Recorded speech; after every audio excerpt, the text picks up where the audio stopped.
ಸವಿಸ್ತಾರ Kannada YouTube ಚಾನಲ್ಗೆ ಮಕ್ಕಳ ಎಲ್ರಿಗೂ ಸ್ವಾಗತ. ಈ ದಿನ ತರಗತಿಯಲ್ಲಿ ಒಂದು ವೈಯಕ್ತಿಕ ಪತ್ರವನ್ನು ನೋಡ್ತಾ ಹೋಗೋಣ. ವೈಯಕ್ತಿಕ ಪತ್ರದ ವಿಷಯ ಏನಿದೆ ಅಂದರೆ, ಶೈಕ್ಷಣಿಕ ಪ್ರವಾಸಕ್ಕೆ ಹೊರಟ ವಿದ್ಯಾರ್ಥಿ ಅಥವಾ ವಿದ್ಯಾರ್ಥಿನಿ ಪರಸ್ಥಳದಲ್ಲಿರುವ ತನ್ನ ತಾಯಿ ಅಥವಾ ತಂದೆಗೆ ಅನುಮತಿ ಕೇಳಿ ಪತ್ರ ಬರೆಯೋದು. ಇದು ವೈಯಕ್ತಿಕ ಪತ್ರದ ವಿಷಯ. ಯಾರೆಲ್ಲ ವಿಡಿಯೋಗಳನ್ನು ನೋಡ್ತಾ ಇದ್ದೀರೋ ದಯವಿಟ್ಟು ಸಬ್ಸ್ಕ್ರೈಬ್ ಮಾಡ್ಕೊಂಡು ನೋಡಿ, ಲೈಕ್ ಮಾಡಿ, ಶೇರ್ ಮಾಡಿ. ವೈಯಕ್ತಿಕ ಪತ್ರ ಅಂದರೆ ಈಗಾಗಲೇ ತಿಳಿಸಿದ್ದೀನಿ.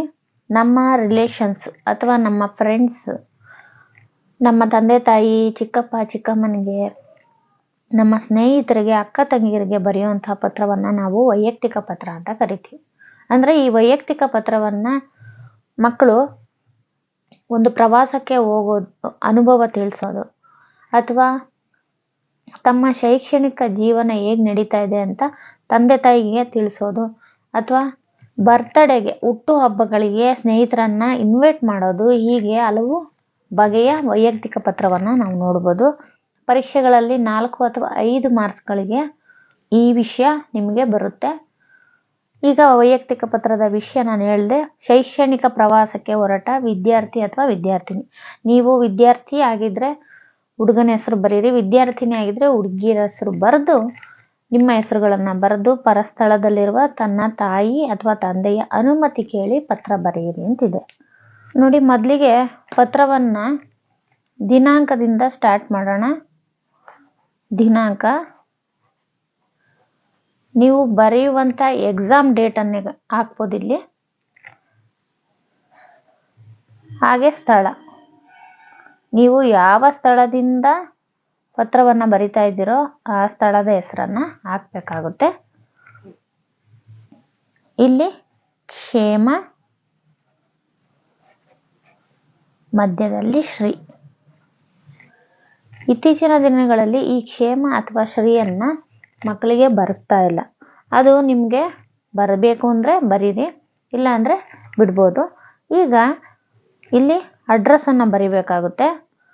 ಇವರಿಂದ ಅಂದರೆ ಯಾರಿಂದ ಪತ್ರವನ್ನು ಬರಿತಾ ಇದ್ದೀವಿ, ಅಂದರೆ ಇಲ್ಲಿ ವಿದ್ಯಾರ್ಥಿ ಅಥವಾ ವಿದ್ಯಾರ್ಥಿನಿ ಅಂತ ಕೇಳಿದ್ದಾರೆ. ನಾನು ಇಲ್ಲಿ ವಿದ್ಯಾರ್ಥಿನಿ ಹೆಸರನ್ನು ಒಂದು ಹೆಸರು ತಗೊಂಡು ನಾನೇ ಬರಿತಾ ಇದ್ದೀನಿ.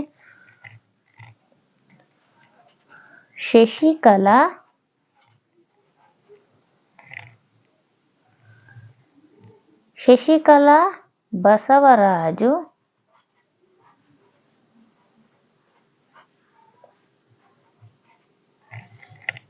ಹತ್ತನೇ ತರಗತಿ,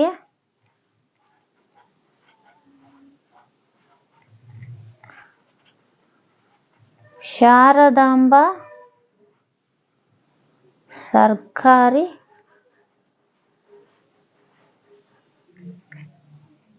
ಪ್ರೌಢಶಾಲೆ,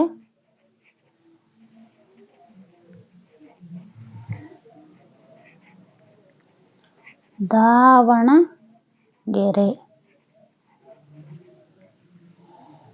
ಇಲ್ಲಿ ಪಿನ್ ನಂಬರನ್ನು ಹಾಕಬೇಕಾಗುತ್ತೆ. ಇದಿಷ್ಟು ಇವರಿಂದ.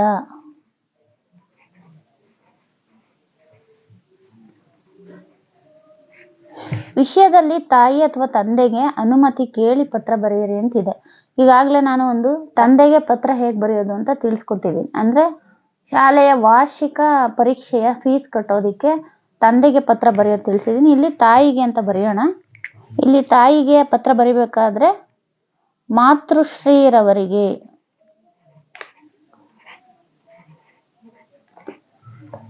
ಮಾತೃಶ್ರೀ ರವರಿಗೆ ಮೊದಲಿಗೆ ಈ ರೀತಿಯ ಪ್ರಾರಂಭ ಮಾಡಬೇಕು. ಮಾತೃಶ್ರೀರವರಿಗೆ ನಿಮ್ಮ ಮಗಳು ಮಾಡುವ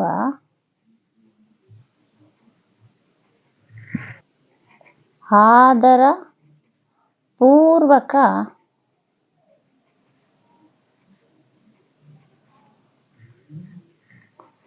ಪ್ರಣಾಮಗಳು.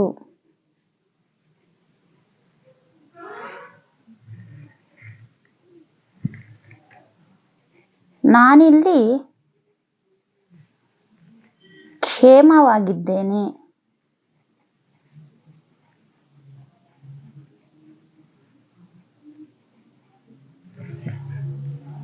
ನೀವುಗಳ ಕ್ಷೇಮಕ್ಕೆ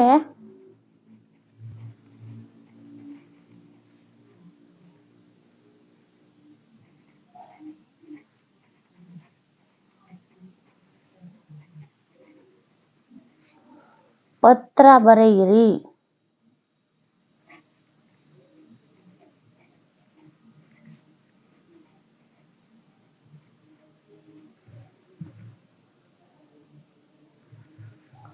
ತಂದೆಯವರಿಗೆ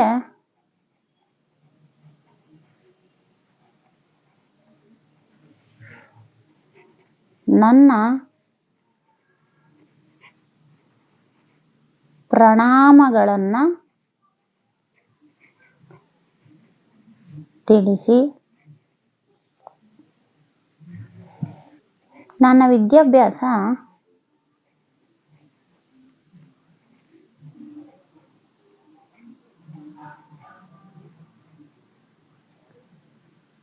ಚೆನ್ನಾಗಿ ನಡೆಯುತ್ತಿದೆ.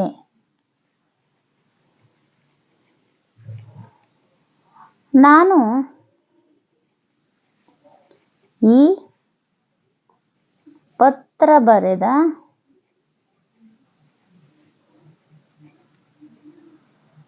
ವಿಷಯವೇನೆಂದರೆ,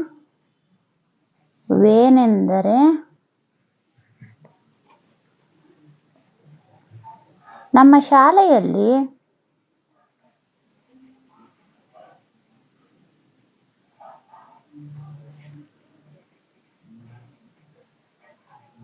ಶೈಕ್ಷಣಿಕ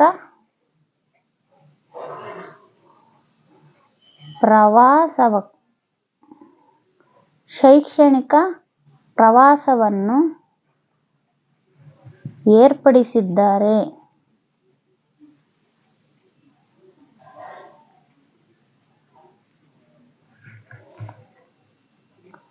ಬಾದಾಮಿ, ಬನಶಂಕರಿ, ಐಹೊಳೆ, ಪಟ್ಟದಕಲ್ಲು,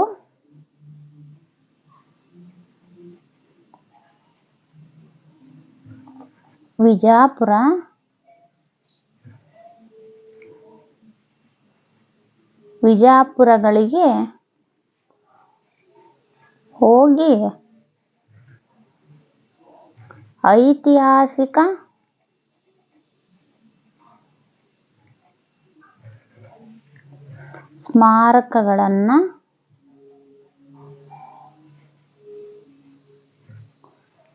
ಸ್ಮಾರಕಗಳನ್ನು ನೋಡುವ ಅವಕಾಶವಿದ್ದು, ಈ ಪ್ರವಾಸಕ್ಕೆ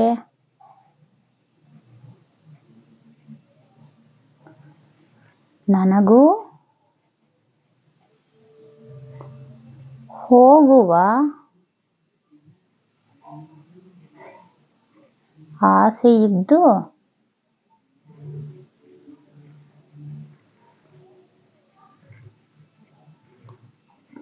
ಪ್ರವಾಸಕ್ಕೆ ಹೋಗಲು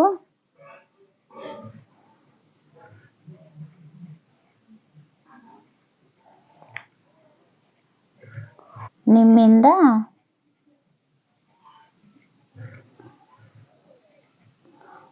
ಅನುಮತಿಯನ್ನು ಮತ್ತು ಖರ್ಚು ವೆಚ್ಚಕ್ಕೆ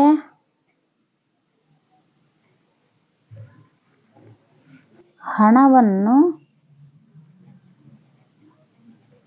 ಅಪೇಕ್ಷಿಸುತ್ತಿದ್ದೇನೆ.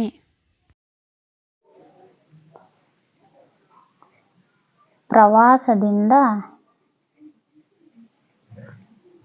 ಮರಳಿದಾಗ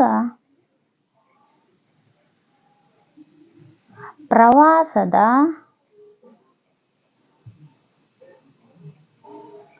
ಅನುಭವವನ್ನು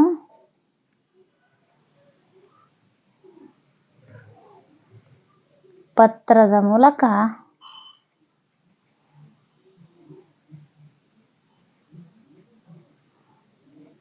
ಬರೆದು ತಿಳಿಸುತ್ತೇನೆ. ಧನ್ಯವಾದಗಳೊಂದಿಗೆ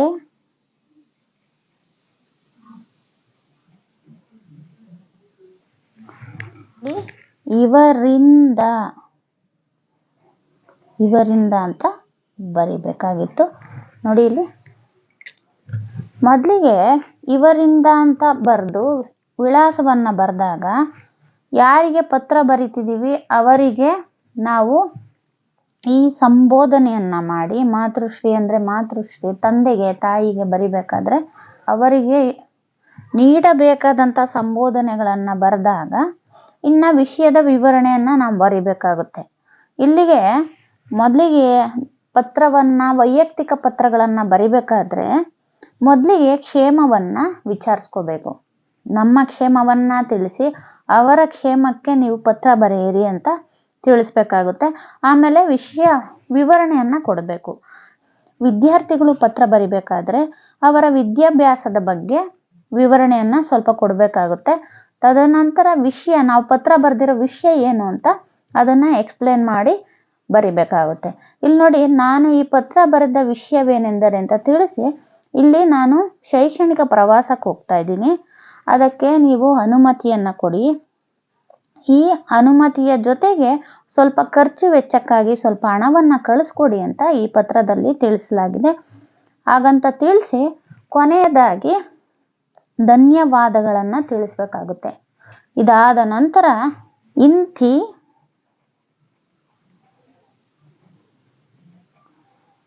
ನಿಮ್ಮ ಮಗಳು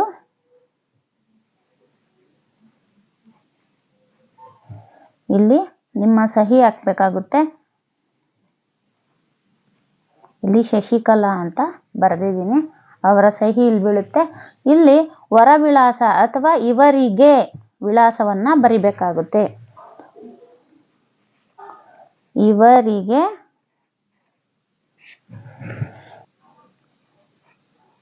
ಬಸವರಾಜು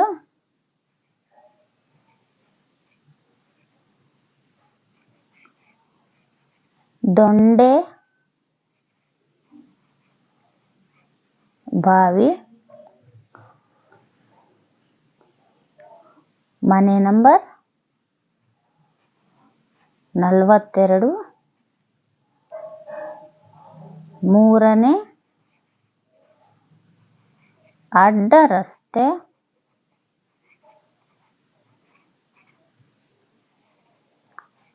ಎರಡನೇ ಮುಖ್ಯ ರಸ್ತೆ, ಜಯನಗರ,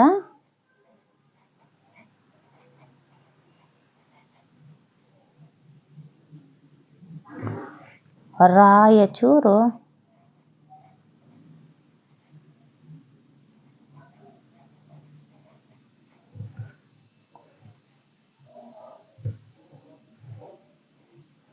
ಐದು 60041. ನೋಡಿ, ಈ ರೀತಿಯ ಸಂಪೂರ್ಣ ವಿಳಾಸವನ್ನು ಬರಿಬೇಕಾಗುತ್ತೆ. ನೋಡಿ, ಈಗಿನ ತರಗತಿಯಲ್ಲಿ ನಾವು ಶೈಕ್ಷಣಿಕ ಪ್ರವಾಸಕ್ಕೆ ಹೋಗಲು ತಂದೆ ಅಥವಾ ತಾಯಿಗೆ ಒಂದು ಪತ್ರವನ್ನು ಬರೆದು ಅನುಮತಿಯನ್ನು ಕೇಳುವ ಪತ್ರವನ್ನು ನಾವಿಲ್ಲಿ ಬರೆದು ತೋರಿಸಿದ್ದೀನಿ. ನೋಡಿ, ಹೀಗೆ ಸಂಪೂರ್ಣ ದಿನಾಂಕ, ಸ್ಥಳ, ಕ್ಷೇಮ ಶ್ರೀ ಆಗುತ್ತೆ. ಅದಾದ ನಂತರ ಇವರಿಂದ ಬರೆದು ಶಶಿಕಲಾ ಬಸವರಾಜು ಡಿ, 10ನೇ ತರಗತಿ, ಶಾರದಾಂಬಾ ಸರ್ಕಾರಿ ಪ್ರೌಢಶಾಲೆ, ದಾವಣಗೆರೆ. ಇಲ್ಲಿ ತಾಯಿಗೆ ಪತ್ರವನ್ನು ಬರೀತಾ ಇರೋದ್ರಿಂದ ಮಾತೃಶ್ರೀ ಎಂಬ ಸಂಬೋಧನೆಯನ್ನು ಮಾಡಿ ಪತ್ರವನ್ನು ಪ್ರಾರಂಭಿಸಿ ವಿಷಯದ ವಿವರಣೆ ಕೊಟ್ಟು ತದನಂತರ ಧನ್ಯವಾದಗಳನ್ನು ಹೇಳಿ ಇಂತಿ ನಿಮ್ಮ ಮಗಳು ಅಂತ ಬರೆದು ಇಲ್ಲಿ ನಿಮ್ಮ ಸಹಿ ಕೆಳಗಡೆ ಬ್ರ್ಯಾಕೆಟಲ್ಲಿ ಹೆಸರನ್ನು ಬರಿಬೇಕಾಗುತ್ತೆ. ಹೊರ ವಿಳಾಸಕ್ಕೆ ಇವರಿಗೆ ಅಂತ ಬರೆದು ಯಾರಿಗೆ ಪತ್ರವನ್ನು ಕಳಿಸ್ತಾ ಇದ್ದೀವೋ ಅವರ ಸಂಪೂರ್ಣ ವಿಳಾಸವನ್ನು ಇಲ್ಲಿ ಬರಿಬೇಕಾಗುತ್ತೆ. ಇದು ಈ ರೀತಿಯಾಗಿ ಬರೆದ್ರೆ ನಿಮಗೆ ಸಂಪೂರ್ಣ 4 ಅಥವಾ 5 ಮಾರ್ಕ್ಸ್ಗೆ ಕೊಟ್ಟಂತಹ ಈ ಪತ್ರ ಲೇಖನ ನಿಮಗೆ ದಕ್ಕುತ್ತೆ. ಹೀಗೆ ಹೇಳ್ತಾ ಈ ವಿಡಿಯೋ ನಿಮಗೆ ಇಷ್ಟವಾಗಿದೆ ಅನ್ಕೊಂತೀನಿ. ಇಷ್ಟವಾದಲ್ಲಿ ಸಬ್ಸ್ಕ್ರೈಬ್ ಮಾಡಿಕೊಂಡು ವಿಡಿಯೋಗಳನ್ನು ನೋಡಿ. ಮತ್ತೇನಾದರೂ ವಿಷಯವಿದ್ದಲ್ಲಿ ಅಂದರೆ ನಿಮಗೆ ಅರ್ಥವಾಗದ ವಿಷಯಗಳಿದ್ದಲ್ಲಿ ದಯವಿಟ್ಟು ಕಮೆಂಟ್ ಮುಖಾಂತರ ತಿಳಿಸಿ. ಆದಷ್ಟು ಅವುಗಳನ್ನು ಮಾಡಲು ನಾನು ಪ್ರಯತ್ನ ಮಾಡಿ ತೋರಿಸ್ತೀನಿ. ಮತ್ತೊಂದು ಹೊಸ ವಿಷಯದೊಂದಿಗೆ ಮತ್ತೊಂದು ವಿಡಿಯೋದಲ್ಲಿ ಸಿಗ್ತೀನಿ. ಅಲ್ಲಿವರೆಗೆ ನಮಸ್ಕಾರ.